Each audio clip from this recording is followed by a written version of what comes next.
ဈေးပေါ်ပေါ်နဲ့ကင်ထားတဲ့တောင်မှုကိုထိုင်စားနေတဲ့အချိန်မှာပဲအဲ့ဒီလူဟာမတင်မဖက်နဲ့စီးပွားရေး idea ကြီးမားတဲ့အကြံဉာဏ်တစ်ခုကိုရရှိသွားခဲ့ပါတယ်။သူ့ရဲ့သားဖြစ်သူဟာအလွန်မင်းဆက်တဲ့တောင်မှုကင်ကြောင့်ပူလောင်ပြီးချွေးတွေရွှဲနေပေမဲ့အပြုံးနဲ့အတူအရန်စားလို့ကောင်းကြောင်းပြောနေတာကိုသူတွေ့လိုက်ရပါတယ်။အဲ့ဒီကနေစပြီးဒီဒေတာကလူတွေဟာဆက်တဲ့အစားအစာတွေကိုအရန်ကြိုက်ကြပြီးအစားအစာအလုံးဒီပါမှာငရုတ်တီး sauce တွေထည့်စားကြတယ်ဆိုတာကိုသူသဘောပေါက်သွားခဲ့ပါတယ်။ဒီအချက်ကနေပဲဆက်တဲ့အာလူးကြော်တွေကိုဖန်တီးဖို့ဆိုတဲ့ idea ကသူ့ကောင်းတဲ့ကိုဝင်ရောက်လာခဲ့ပါတော့တယ်။သူဟာအာလူးကြော်အထုပ်ကြီးအများပြားကိုဝယ်ယူပြီးအိမ်ကိုတည်လာခဲ့ပါတယ်။သူ့ရဲ့ဇနီးဖြစ်သူကအဲ့ဒီလအတွက်အိမ်လခနဲ့ကုန်ကျစရိတ်တွေအတွက်စိုးရိမ်ပူပန်နေရပေမဲ့သူ့ကိုအပြည့်အဝယုံကြည်ပေးခဲ့ပြီးအမျိုးအစားစုံနဲ့ငရုတ်တီးတွေကိုဝယ်ယူရမှာကူညီပေးခဲ့ပါတယ်။သူတို့နှစ်ယောက်ငရုတ်တီး sauce တွေကိုစတင်လုပ်ကင်ခဲ့ကြပေမဲ့ပထမဆုံးအကြိမ်ကိုယ်တိုင်လုပ် sauce ရဲ့အရသာကအလွန်မင်းဆိုးရနေခဲ့ပါတယ်။တားဖြစ်သူကအဖေတို့ကလက်နဲ့လုပ်နေကြတာဒါပေမဲ့စက်ရုံတွေကတော့ငရုတ်တီးနှစ်တွေကိုထုတ်ယူဖို့ဤပညာကိုအသုံးပြုကြတာကြောင့်ရလက်ကနှစ်ဆပိုဆက်တယ်လို့ပြောခဲ့ပါတယ်။ဒါပေမဲ့အဲ့ဒီလူကတော့တဘာဝပစ္စည်းစစ်တွေနဲ့ပြုလုပ်ထားတဲ့အစားအစာကအကောင်းဆုံးဖြစ်တယ်လို့ခိုင်ခိုင်မာမာယုံကြည်ထားခဲ့ပါတယ်။အမျိုးမျိုးသောငရုတ်တီးတွေကိုစမ်းသပ်ကြည့်ရှုပြီးရေတွက်လို့မရနိုင်တော့အောင်စမ်းသပ်မှုတွေပြုလုပ်ခဲ့ပြီးနောက်မှာတော့အဆုံးမှာတော့ပြည့်စုံတဲ့ငရုတ်တီး sauce ကိုအောင်မြင်စွာဖန်တီးနိုင်ခဲ့ကြပါတော့တယ်။တားဖြစ်သူကလည်းပျော်ရွှင်ဝမ်းမြောက်စွာနဲ့အရသာကအရန်ကောင်းပြီးအလွန်မင်းဆက်တယ်လို့ပြောဆိုခဲ့ပါတယ်။အဲ့ဒီနောက်အဲ့ဒီလူကသူ့ရဲ့ထုတ်ကုန်ကိုကုမ္ပဏီကိုပြသခဲ့ပေမဲ့မန်နေဂျာကတော့သူကတန်ရှင်းရေးဝန်ထမ်းတက်တာဖြစ်တယ်ဆိုတဲ့အကြောင်းပြချက်နဲ့လုံးဝလစ်လျူရှုဖြစ်ပယ်ခဲ့ပါတယ်။ဒါကြောင့်သူကကုမ္ပဏီရဲ့ဥက္ကဋ္ဌစီကိုချက်ချင်းဖုန်းခေါ်ဆိုခဲ့ပါတော့တယ်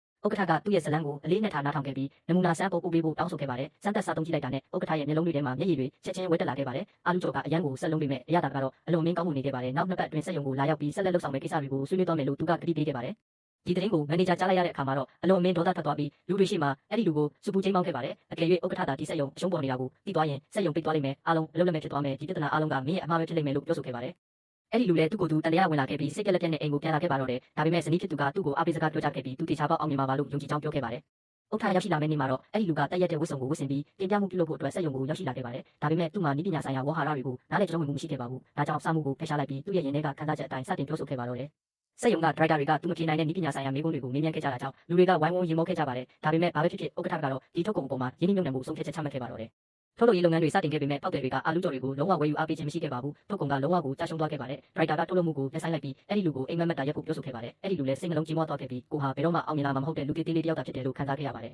။အဲ့ဒီချိန်မှာပဲတားဖြစ်သူကဒီအာလူးကြော်နဲ့ပတ်သက်တဲ့ကြော်ညာတစ်ခုမှမရှိသေးဘူးဆိုတဲ့အကြောင်းကိုပြောပြခဲ့ပါတယ်။အဲ့ဒီခါမှာအဲ့ဒီလူဟာသူ့ရဲ့အမှားကဘယ်နေရာမှာရှိနေလဲဆိုတာကိုချက်ချင်းသဘောပေါက်သွားခဲ့ပါတော့တယ်။အဲ့ဒီနောက်လူမိုက်ဆန်ဆန်နဲ့ရင်းနှီးတဲ့သူငယ်ဟောင်းတွေကိုတွားရောက်ကူညီတောင်းခံခဲ့ပြီးလမ်းတွေပေါ်မှာနမူနာပစ္စည်းတွေကိုအလကားဝင်ငှပေးဖို့လှုံ့ဆော်ခဲ့ပါတယ်ပြီးတော့သူနဲ့သူ့မိသားစုစူပါမားကတ်ကိုတွားပြီးစင်ပေါ်မှာတင်ထားတဲ့ဆက်တဲ့အာလူးကြော်အားလုံးကိုသူတို့ကိုယ်တိုင်လိုက်လံဝယ်ယူခဲ့ကြပါတယ်။အခြားဝယ်ယူသူတွေကဒါကိုမြင်တော့အလွန်မင်းစိတ်ဝင်စားလာခဲ့ကြပါတယ်။အဲ့ဒီခါမှာအဲ့ဒီလူကအခွင့်အရေးကိုအသုံးချပြီးထုတ်ကုန်ရဲ့အကြောင်းကိုနေရာမှာတင်ချက်ချင်းရှင်းပြခဲ့ပါတော့တယ်။လူတွေလည်းအထင်ကြီးသဘောကျသွားကြပြီးအာလူးကြော်တွေကိုအမြန်နှုန်းနဲ့ဝယ်ယူအားပေးလာကြပါတော့တယ်။ပထမ3လပတ်အယောင်စင်းရဲ့အစီရင်ခံစာကိုဥက္ကဋ္ဌကြည့်ရှုတဲ့အခါကြော်ညာအတွက်ဘတ်ဂျက်ဘယ်လောက်သုံးစွဲခဲ့လဲဆိုပြီးဒရိုက်တာကိုမေးမြန်းခဲ့ပါတယ်။ကြော်ညာအတွက်တရားတခြားမှမသုံးစွဲခဲ့ရဘူးဆိုတာကိုသိလိုက်ရတဲ့အခါထုတ်လုပ်မှုကိုချက်ချင်းတိုးမြင့်ဖို့အမိန့်ပေးခဲ့ပါတော့တယ်။ဒီတစ်ချိန်မှာတော့ပြစ်မှတ်ကတက်တာပေါင်း9တန်းဖြစ်လာခဲ့ပါတယ်။စက်ရုံရဲ့ထုတ်လုပ်ရေးလိုင်းအားလုံးကအမြင့်ဆုံးအမြန်နှုန်းနဲ့လက်ပတ်လာခဲ့ပါတယ်။ပိတ်တော့မဲ့အခြေအနေရောက်နေတဲ့စက်ရုံကအလုပ်သမားတွေကိုပြန်လည်ခန့်အပ်ခဲ့ပါတယ်။6လအတွင်းမှာပဲအဲ့ဒီစက်ရုံဟာအရင်ကထက်ပိုမိုကြီးမားလာပြီးပိုမိုအောင်မြင်လာခဲ့ပါတော့တယ်။လူစုံနှောင့်နှေးနေတဲ့ပုံစံနဲ့အဲ့ဒီလူကယခုခါမှာတခြားလုပ်တစ်ခုကိုရယူလို့ရနိုင်မလားဆိုပြီးမေးမြန်းခဲ့ပါတယ်။သူ့ရဲ့အိမ်မက်ကလေးစားခံရတဲ့စက်ပစ္စည်းတယောက်ဖြစ်လာမှုဖြစ်ပေမဲ့သူ့ရဲ့တောင်းဆိုချက်ကနောက်တစ်ချိန်ညှင်းပယ်ခံခဲ့ရပါတော့တယ်။မန်နေဂျာကအရင်တိုင်းပဲဒုတိယထက်ကရေချိုးကန်းကိုတန်ရှင်းရေးလုပ်ဖို့အမိန့်ပေးခဲ့ပါတယ်